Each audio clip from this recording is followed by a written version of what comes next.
Guys আসসালামু আলাইকুম, কেমন আছেন? দেখুন গাইস, এটা হলো আমাদের সজনা গাছ। আর গাছের ডালগুলো অনেক নরম, তো দেখেন এখানে একটা পড়ছে বাতাসে, এখানে দুটো পড়ছে। আর এখানে আমার আব্বু বিদেশে যাওয়ার আগে করলা গাছ একটা রোপণ করছে। এখানে করলা ধরছে অনেক, দেখবেন এখানে একটা আছে, ওই যে এগুলো পোকে খেয়ে ফেলছে।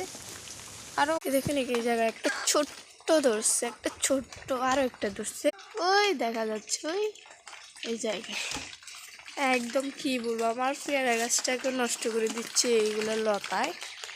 পেয়ারা গাছের পাতাগুলো নিয়ে নিচ্ছে রান্না করার জন্য, অনেক সুন্দর অনেকগুলো।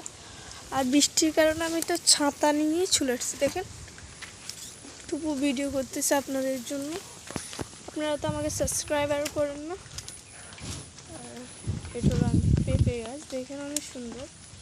দেখেন আর তিনটা পেঁপে ধরবে, এই তিনটা, একটা দুইটা তিনটা।